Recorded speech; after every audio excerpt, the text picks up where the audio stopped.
Hello everyone, my name is Dharmendra Gaur. Welcome to our YouTube channel learn English with Dharmendra sir. Friends, आज का जो topic है वो है हमारे आर्टिकल्स। अब इंग्लिश में आर्टिकल्स हमारे क्या होते हैं? ए, एन और दा। चलिए सीखते हैं कि आर्टिकल्स को हम मतलब ए को कहाँ यूज करते हैं, एन को, और दा को हम कहाँ कहाँ यूज करते हैं। चलिए समझते हैं। पहली चीज तो हम इनको दो हिस्सों में बांटा है हमने। आर्टिकल्स को ए और एन को हम बोलते हैं इंडेफिनिट आर्टिकल, और डेफिनिट आर्टिकल होता है हमारा क्या? दा। अब ए और एन इंडेफिनिट मतलब कि जो निश्चित ना हो, मतलब कि जो किसी के लिए भी हम यूज कर सकते हैं, जैसे कि हमें मतलब जिसके पहले से मतलब पता ना हो कि हम ये किसके लिए यूज किया गया है, तब हम वो क्या होता है हमारा इंडेफिनिट, मतलब अनिश्चित, जो निश्चित ना हो। तो ए और एन दोनों का ही मतलब क्या होता है? एक होता है। लेकिन हम इसको हर जगह पे यूज नहीं कर सकते कि भैया एक ए मतलब भी एक होता है तो हमने कहीं पर भी यूज कर लिया, और एन का मतलब भी एक होता है तो हमने यूज कर लिया। तो पहली चीज तो हम जब भी हम एक नाउन की बात करते हैं, कि कोई भी एक नाउन की बात करते हैं, तब ए और एन का यूज करते हैं। ये हम आगे समझेंगे कि ए को कहाँ यूज करना है और एन को कहाँ यूज करना है। ठीक है, फिलहाल हम ये चीज समझ लेते हैं कि इंडेफिनिट आर्टिकल का क्या मतलब है और डेफिनेट आर्टिकल का क्या मतलब है। अब हमने एक एग्जांपल लिया है, जैसे कि आई सॉ अ डॉक्टर। अब यहाँ पे अ डॉक्टर और आई सॉ द डॉक्टर। अब आप कहेंगे सर दोनों में क्या फर्क है? यहां पर देखिए कि आई सॉ अ डॉक्टर और आई सॉ द डॉक्टर। अब कौन सा सेंटेंस सही है और कौन सा गलत है? अब पहली चीज तो ये दोनों ही सेंटेंस क्या हैं? सही हैं। लेकिन इन दोनों ही सेंटेंस के जो मीनिंग है वो बिल्कुल अलग हैं। यहां पे आई सॉ अ डॉक्टर का मतलब है कि मैंने एक डॉक्टर को देखा, मतलब उसको मैं जानता नहीं, वो कौन डॉक्टर है, किस चीज का डॉक्टर है, उसका नाम क्या है, मुझे नहीं पता है। तो यहां पर मतलब कि इनडेफिनिट है, मतलब कि यहां पे निश्चित नहीं है, अनिश्चित है। लेकिन आई सॉ द डॉक्टर, यहां पे जब मैंने द लगाया, इसका मतलब मैं एक निश्चित, मतलब कि एक डेफिनेट, मतलब एक पर्टिकुलर जिसके बारे में मुझे पता है, या मैं उन्हें जानता हूं, या मुझे उनके बारे में नॉलेज है, या मुझे या आपको जिस डॉक्टर के बारे में बात कर रहा हूं उसके बारे में आपको पता है, तो मैं यूज करूंगा द। ये हो गया हमारा डेफिनेट आर्टिकल का एग्जाम्पल। चलिए आगे बढ़ते हैं और समझते हैं ए एंड द हम कहां कहां यूज करना है। सबसे पहले हम एक और चीज देख लेते हैं कि दा को दा कब पढ़ेंगे और दा को दी कब पढ़ेंगे, मतलब THE, ये दा को दी कब पढ़ना है। तो अब हम इसको एक चीज हम समझना है कि जब भी देखिए वॉवेल लेटर, मतलब कि जिस वॉवेल लेटर की बात कर रहे हैं, मतलब कि जो वर्ड आ रहा है उसका फर्स्ट लेटर वॉवेल साउंड से स्टार्ट हो, तब वहां पर क्या यूज करते हैं? हम दी पढ़ते हैं। जैसे कि यहाँ एंड में जो ए का उच्चारण है, जो ए जो साउंड है वो क्या है हमारा? वोवेल साउंड है, इसलिए यहाँ पे द नहीं पढ़ेंगे, क्या पढ़ेंगे? दी। एलिफेंट में भी यहाँ पर द एलिफेंट नहीं पढ़ते हैं, हम दी एलिफेंट पढ़ते हैं। ठीक है, इसी तरीके से अब कॉइन में काका प्रोनाउंसिएशन है। काका मतलब यहाँ पे ये कॉन्सोनेंट साउंड है, इसलिए हम यहाँ पे दा पढ़ेंगे। वाटर में भी वा क्या है हमारा? कॉन्सोनेंट साउंड है, इसलिए यहाँ पर हम क्या पढ़ेंगे? दा। अभी हम एक और चीज में समझा दूं कि कॉन्सोनेंट और वोवेल साउंड के बारे में हम आगे देखते हैं कि क्या होता है। ठीक है, देखिए अब कॉन्सोनेंट और वोवेल साउंड के बारे में अगर आपको डिटेल में समझना है तो मैंने एक फोनेटिक ट्रांसक्रिप्शन की एक वीडियो बना रखी, उसकी जो लिंक है वो आई बटन पे आपको मिल जाएगी। उस बटन पे जाके आप वर्ड्स जो होते हैं हमारे साउंड्स के बारे में, मतलब कि टोटल वोवेल साउंड्स हमारे जो मैंने 27 वोवेल साउंड्स होते हैं उनके बारे में बात की है, उनको मैंने डिस्क्राइब किया है। और टोटल कॉन्सोनेंट साउंड्स होते हैं उनके बारे में मैंने बात करी है, वो कितने होते हैं? 24। और टोटल साउंड्स कितने हैं? 51 साउंड्स के बारे में मैंने उस वीडियो में पूरा डिस्क्राइब किया गया है। अब आप ये सरप्राइज होंगे कि हमारे टोटल लेटर्स होते हैं ओनली कितने? इंग्लिश लैंग्वेज में 26 अल्फाबेट्स होते हैं, और जिसमें से आपको ये पता होगा कि भैया 5 हमारे वोवेल लेटर्स होते हैं, जैसे A, E, I, O, U। But ये वोवेल लेटर्स होते हैं, ना कि साउंड्स। साउंड्स की बात करें तो टोटल साउंड्स 51 के बारे में मतलब मैंने बताया, मैंने स्टडी जिनके बारे में करी है। कई यूट्यूब चैनल पे बहुत सारे लोगों ने 44 साउंड्स के बारे में बताया है, किसी ने 46 साउंड्स के बारे में डिस्क्राइब किया है। ठीक है, तो आप मतलब वेरी करता है कि आपने किसने किस तरीके से, अब ये लैंग्वेज है, लैंग्वेज में बहुत सारी चीजें क्या होती है, अलग अलग हो जाती हैं। तो मैंने 51 साउंड्स के बारे में स्टडी की है जो मैंने इस वीडियो में डिस्क्राइब की है। तो अब देखिए A, E, I, O, U ये होते हैं। रिमेनिंग जो 21 जो हमारे अल्फाबेट्स बचे हैं वो कॉन्सोनेंट लेटर्स होते हैं। बट साउंड्स की बात करें तो 51 साउंड्स हमारे इंग्लिश लैंग्वेज में होते हैं। ठीक है, तो अगर आपको ये पूरी डिटेल में समझना है कि ये क्या होते हैं, मोनोथॉन्ग्स क्या होते हैं, प्योर वोवेल्स 14 होते हैं, डिप्थॉन्ग्स क्या होते हैं और ट्रिप्थॉन्ग्स क्या होते हैं, इनके बारे में मैंने डिटेल में वीडियो एक अलग से सेपरेट बना रखा है, आप उस वीडियो को जाके देख लीजिए। देखिए अब हम समझेंगे कि वोवेल साउंड्स जहां पर भी आ जाए, जिस वर्ड मतलब जिस नाउन की हम बात कर रहे हैं, कि जिस भी एक नाउन की हम बात कर रहे हैं, उस वर्ड का जो फर्स्ट लेटर का जो उच्चारण होगा, जो प्रोनाउंसिएशन होगा, अगर वो वोवेल साउंड से अगर हो उसका उच्चारण, तो हम क्या लगाएंगे, एन का यूज करेंगे। अगर उस वर्ड का फर्स्ट लेटर का उच्चारण कॉन्सोनेंट साउंड से अगर होगा, तो हम क्या लगाएंगे, ए लगाएंगे। ठीक है, अब मैंने पहले ही बता दिया है कि वोवेल लेटर्स इनके अकॉर्डिंग अगर आप ए और एन यूज करेंगे तो आप हमेशा क्या करेंगे, गलत करेंगे।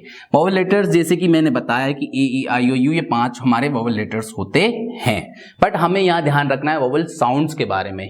यहां पर मैंने लेटर नहीं लिखा है, यहां मैंने लिखे हैं क्या, वोवेल साउंड्स, और यहां पर भी मैंने कॉन्सोनेंट लेटर नहीं लिखे हैं, कॉन्सोनेंट साउंड्स। तो साउंड्स को समझना इंपॉर्टेंट है, और सही वर्ड का हमें प्रोनाउंसिएशन हम सही कर रहे हैं या नहीं कर रहे हैं, ये बात भी बहुत इंपॉर्टेंट है। तो चलिए देखते हैं कि जैसे कि एग्जांपल अगर हम सॉल्व करें कि एरोप्लेन, अब एरोप्लेन में अब इसका जो उच्चारण है वो ऐसे हो रहा है। ठीक है, अब ए क्या है, हमारा वोवेल साउंड है। अब वोवेल साउंड है तो हम क्या लगाएंगे, एन। अब देखिए एक और चीज थोड़ा सा मैं हिंदी में हम समझ लेते हैं कि भैया अगर आपको इनमें दिक्कत हो रही है वोवेल साउंड कैसे पहचाने, कॉन्सोनेंट साउंड कैसे पहचाने, तो एक और तरीका मैं बता रहा हूं कि आप आ से लेके आहा तक हमारे हिंदी जो वर्णमाला होती है उनको हम स्वर बोलते हैं, स्वर समझते हैं। स्वर का अगर हिंदी में मैं एक्सप्लेन करूं, हम समझें कि स्वर क्या होते हैं, हमारी वोकल कॉर्ड, मतलब यहां से जो आवाज निकलती है और जो टंग के थ्रू आवाज निकलती है वो हमारे स्वर होते हैं। ठीक है, जिनमें बॉडी पार्ट्स का यूज नहीं होता है, मतलब कि जैसे बॉडी पार्ट्स मतलब टीथ या टंग, इनमें ये मूव नहीं करती हैं, तो वो हमारे वोवेल साउंड्स होते हैं। तो वोवेल साउंड्स आ से आहा तक जो होते हैं, मतलब जिस वर्ड का उच्चारण, पहले शब्द का उच्चारण आ से आहा तक आ रहा है, इसका मतलब वो वोवेल साउंड है। वोवेल साउंड है इसका मतलब हम क्या लगाएंगे, एन। अब कॉन्सोनेंट साउंड का पहचानना हो तो हिंदी वर्णमाला में का से लेके जैसे ज्ञा तक, ठीक है, इसके बारे में मुझे और अच्छी नॉलेज नहीं है, लेकिन इतना मैं आप समझने के लिए आप समझ सकते हैं कि इन्हें हम व्यंजन बोलते हैं। अब व्यंजन मतलब कि अब जैसे कि बॉय है यहाँ पे, तो बॉय में क्या है, बा आ रहा है, तो ये क्या है, व्यंजन साउंड है, मतलब कॉन्सोनेंट साउंड है, तो यहां पे क्या आएगा, ए आएगा। ठीक है, ऑरेंज में आ का उच्चारण ओ, ठीक है, तो यहां पे क्या आएगा, एन। ये क्या है, हमारा वोवेल साउंड है, इसलिए हमने क्या लगाया, एन लगाया। तो इस तरीके से भी आप समझ सकते हैं। मेरी एक और ट्रिक है कि जैसे कि हम वोवेल साउंड्स को जब भी हम बोलते हैं तो हमें नाक से सांस लेना पड़ता है। उन वोवेल साउंड्स को बोलने के लिए हमें क्या करना पड़ता है, नाक से हमें सांस लेना पड़ता है। ये मेरी ट्रिक है, आप इसे यूज कर सकते हैं। जैसे आ बोलना हो तो आ हम बिना नाक से सांस लिए हम नहीं बोल सकते। अगर आप नाक बंद करके इसको आ को प्रोनाउंस करेंगे तो आपका उच्चारण क्या हो जाएगा, खराब हो जाएगा। आप इसको ट्राई कर सकते हैं। लेकिन का को अगर आप बोलेंगे, का क्या है, हमारा कॉन्सोनेंट साउंड है। अब इसको आप नाक बंद करके बोलेंगे ना तो आपका साउंड सेम होगा। जैसे कि मैं एग्जांपल के तौर पे करके बता देता हूं, का, इसमें कोई चेंज नहीं। लेकिन मैं आ बोलूं, तो साउंड क्या हो गया, चेंज हो गया। इसको आप घर पे भी ट्राई कर सकते हैं। ठीक है, इस तरीके से आप पहचान सकते हैं।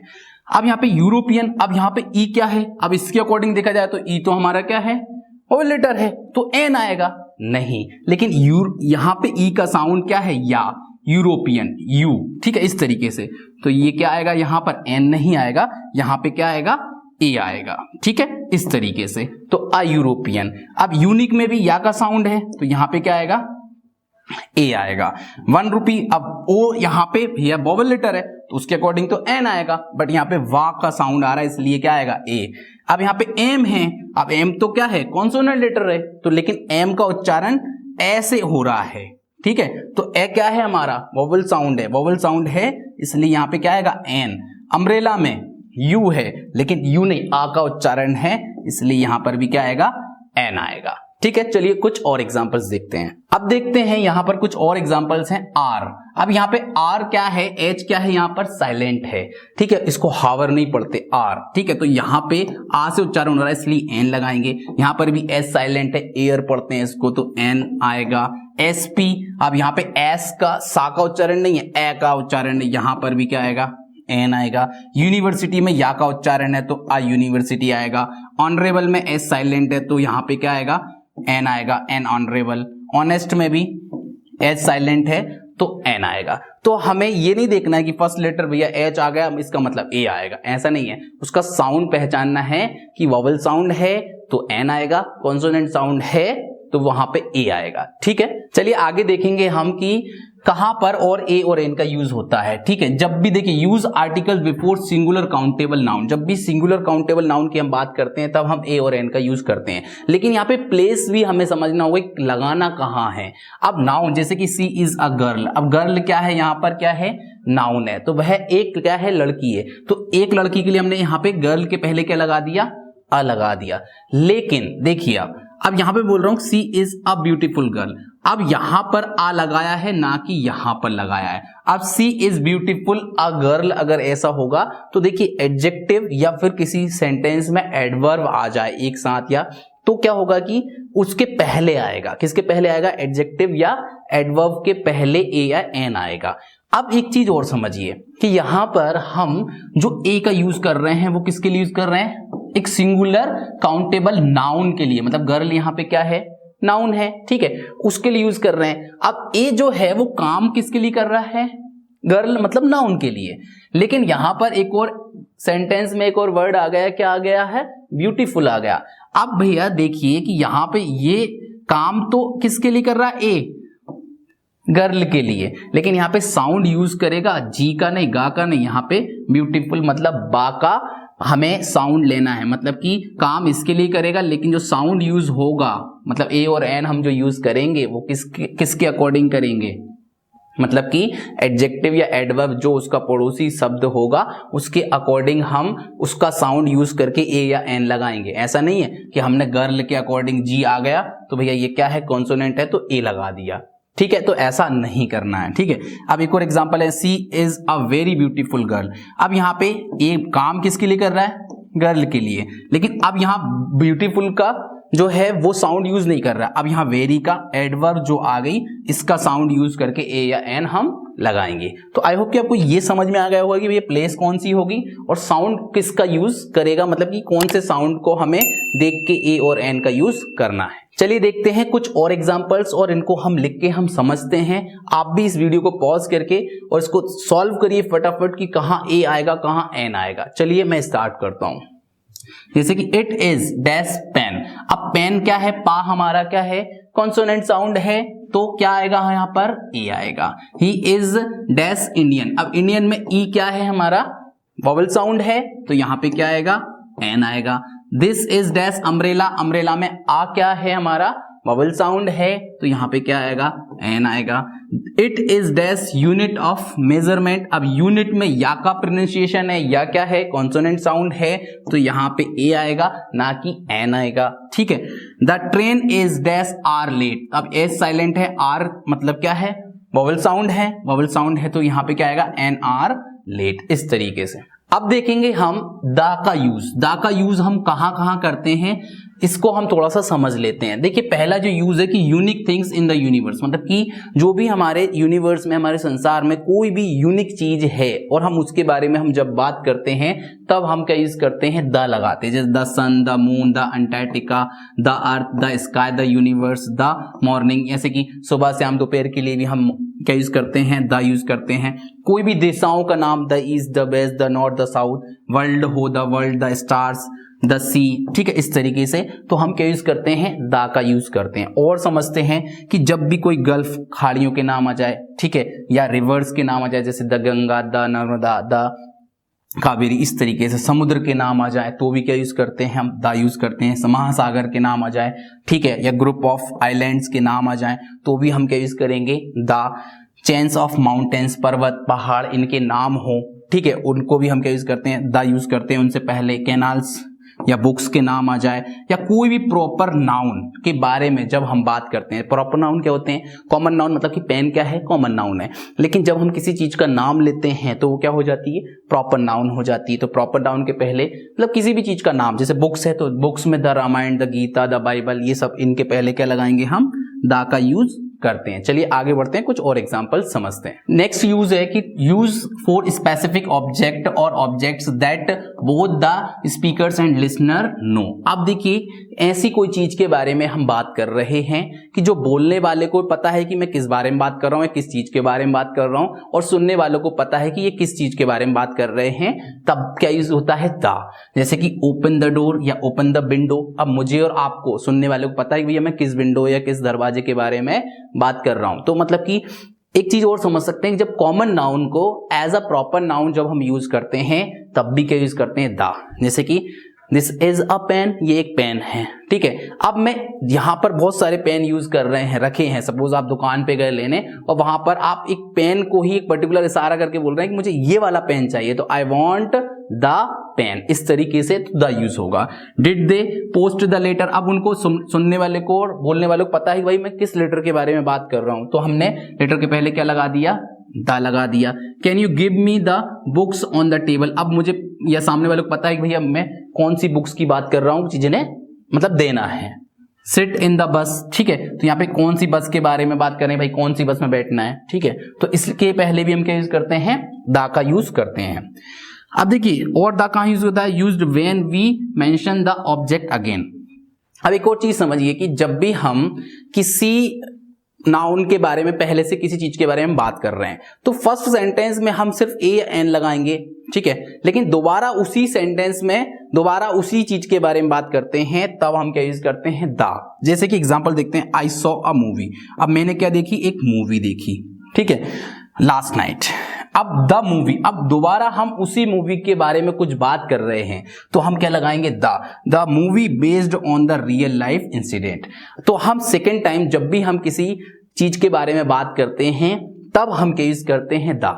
जैसे एक और एग्जांपल की देयर वॉज अ किंग, एक राजा था लेकिन वो राजा बहुत क्या था, अमीर था, तो द किंग वॉज रिच, इस तरीके से सेकेंड सेंटेंस में किंग के आगे क्या लगाया हमने, द लगाया। इस तरीके से भी द का यूज होता है। चलिए नेक्स्ट यूज है कि जब सिंगुलर काउंटेबल नाउन के पहले पूरी जाति विशेष की विशेषता बताएं। जब भी हम किसी चीज के बारे में कुछ क्वालिटी के बारे में बात करते हैं या विशेषता बताते हैं किसी नाउन या प्रोनाउन की, तब भी क्या यूज होता है, द का यूज होता है। जैसे कि एग्जांपल है the dog is faithful animal. अब यहाँ पे डॉग क्या है, एक कॉमन नाउन है, लेकिन यहाँ पर उसकी जाति के बारे में बात करें, उस जाति की विशेषता क्या है कि मतलब जो डॉग की जो जाति है वो क्या है, फेथफुल है। तो इसलिए यहां पर भी क्या यूज होता है, द का यूज होता है। द चाइल्ड इज नॉटी, मतलब बच्चे क्या होते हैं, शरारती। मतलब एक पूरी एक जाति, मतलब पूरी कम्युनिटी, पूरी एक प्रकार की चीज या कोई नाउन के बारे में बात करें भैया उसकी विशेषता ये है, ठीक है। The cow is a useful animal, तो काउ की पूरी काउ की जो जाति है उसको हमने एक मतलब एक क्या उसकी विशेषता बता रहे हैं, ठीक है।